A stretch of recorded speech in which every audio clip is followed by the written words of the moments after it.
The truth is out there somewhere. Welcome everyone to Melfuzz TV. I am Peter, and today I'm going to be talking about the X-Files Season 1, Episode 15. It's called Lazarus.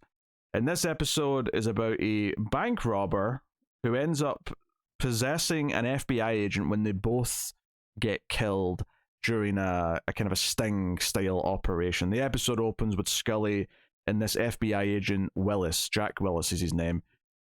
He's been tracking down these like vicious bank robbers, which is like a married couple who are robbing banks together. Kind of a Bonnie and Clyde style thing, I suppose. She waits out in the car as the getaway driver, which is really bold. Just one person get into the bank. I feel like you can't really cover yourself on your own if you're in that situation. But sure enough, he takes a shot at Agent Willis. Scully puts down the bank robber. It's when they're resuscitating Agent Willis with a defibrillator that they bring him back, but this episode's kind of all about how this shared near-death experience where sometimes another person involved might actually be the one who comes back in the body of the person they saved. There's a really good creepy moment here early on where when they're trying to resuscitate him and they're shocking him with the defibrillator, you can see the body of the bank robber, who is, dead, effectively, in the background with a sheet over his body. You could see him reacting as if he's also being shocked, in sync with Jack Willis's body. And I thought that was a really cool little creepy horror movie moment. It was just exciting because they weren't noticing it. They were too busy trying to save this man's life. But in the background, you can see this body. And you know it's him because they set up in the opening scenes that he has a tattoo with his wife's name on it, on his arm. And that arm kind of like falls off the little table, and you can see that it's him. Which is what I thought they set the tattoo up for, was just to confirm in this scene that it's him that's reacting in the background.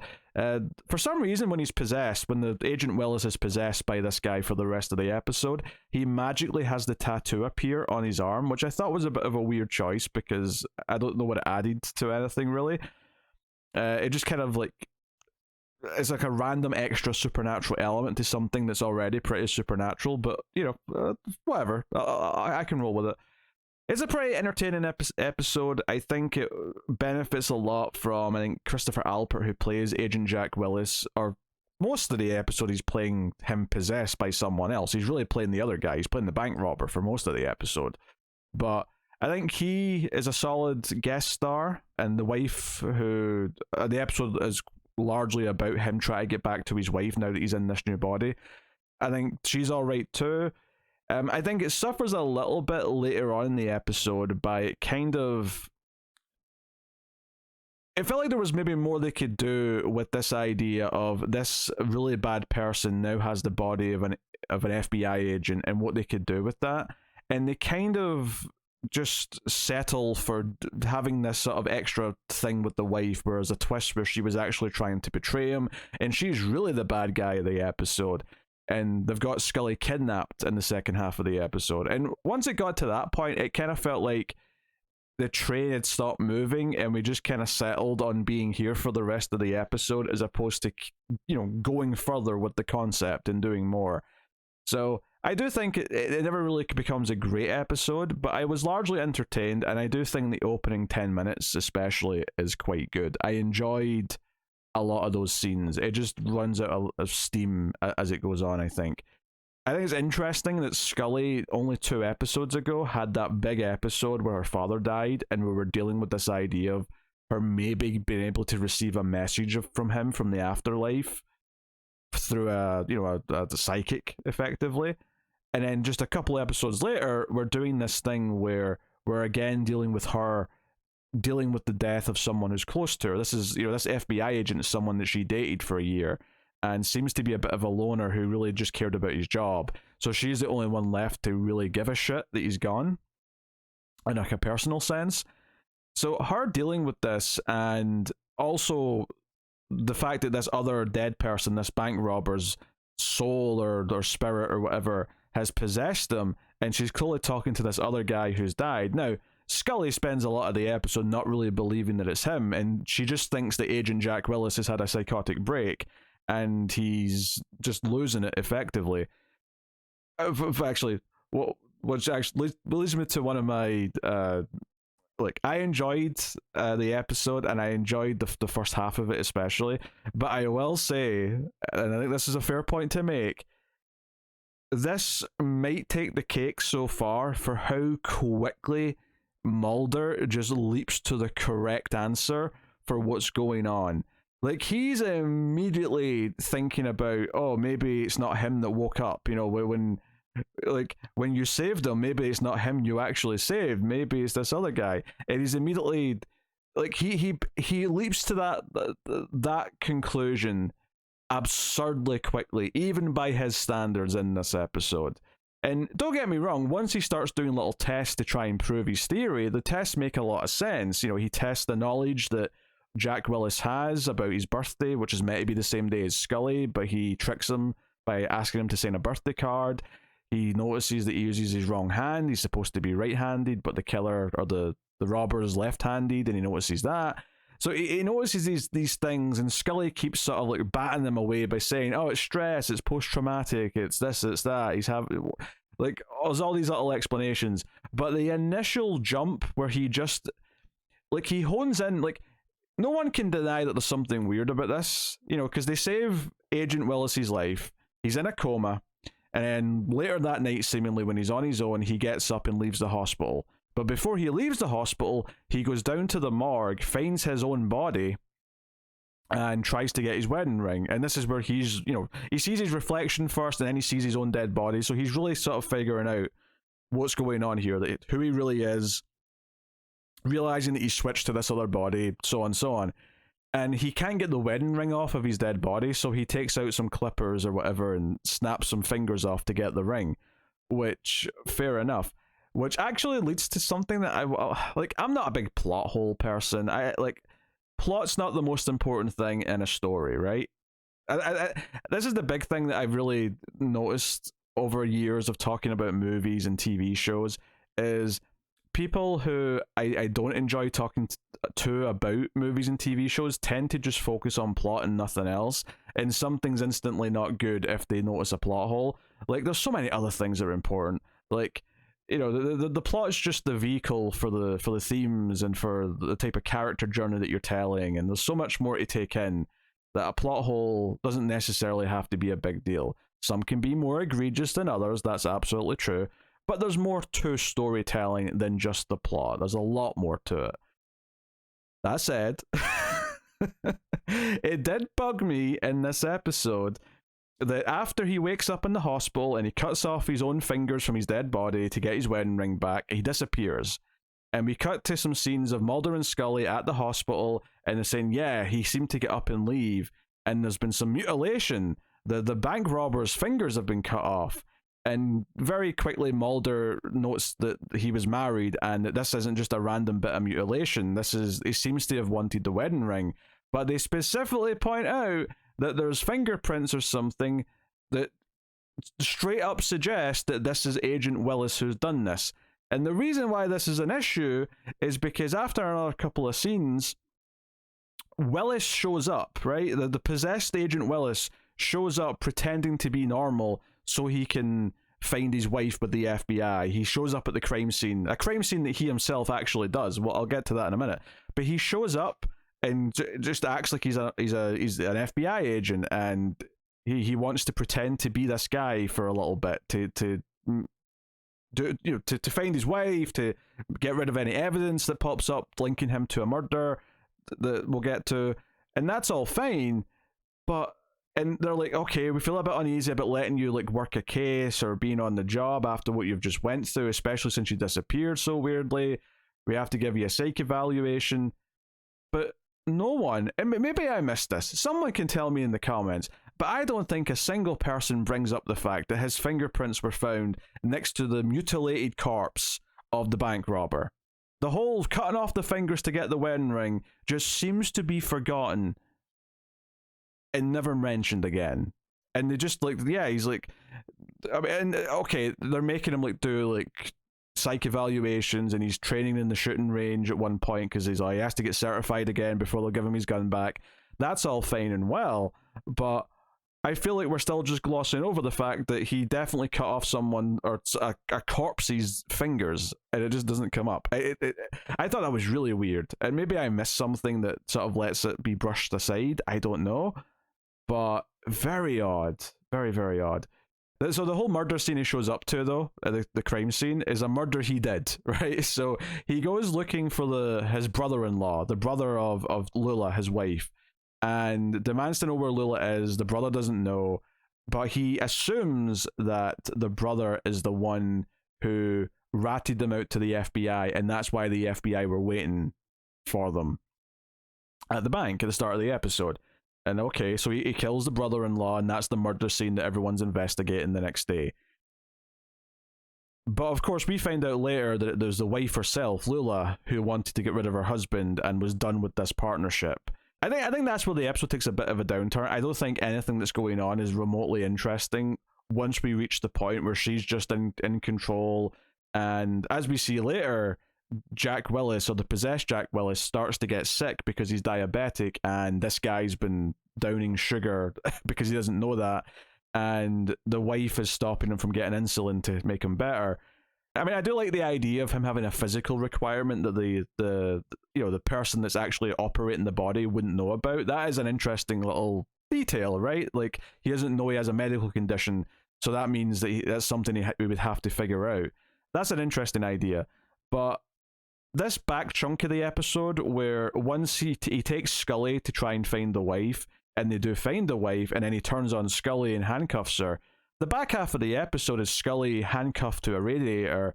She's trying to talk to the possessed Agent Willis and saying, "Hey Jack, remember we went up to your parents' cabin in the winter for a romantic weekend that one time."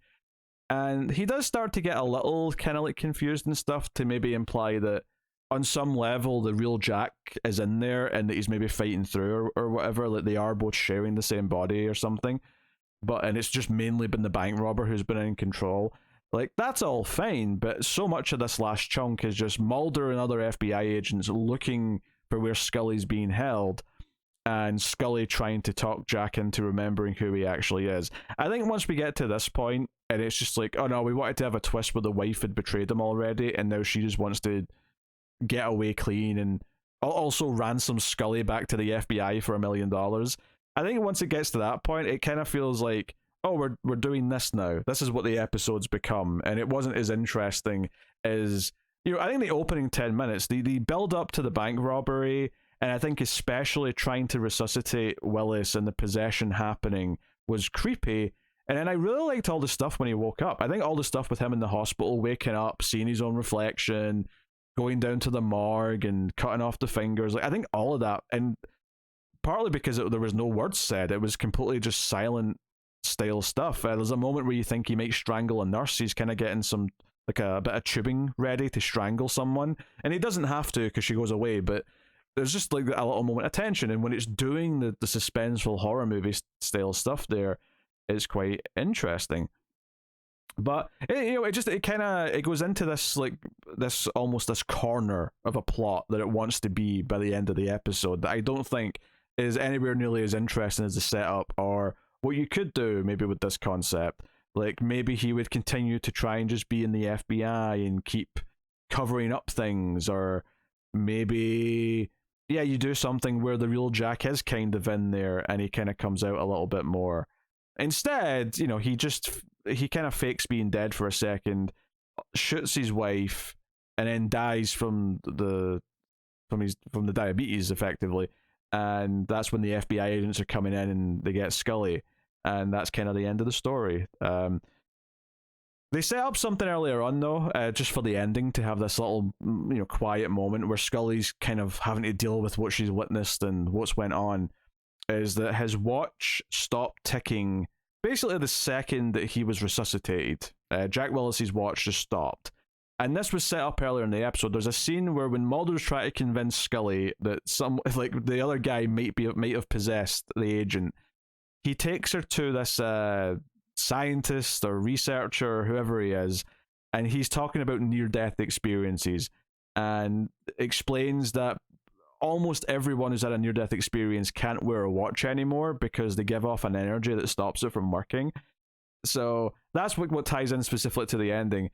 This scene, though, where they talk to this guy who knows about near-death experiences, he tells this story that kind of, links into what's going on, where he's like, oh, there was this plane crash, and the pilot was the only survivor, but after he, was resuscitated, he started having weird memories of his wife that weren't really his memories, and it turned out that someone else on the plane was having an affair with the pilot's wife, and he was having their memories. Like, part of their memory had went into his mind when he was resuscitated from this near-death experience, and it ended with him eventually strangling his wife.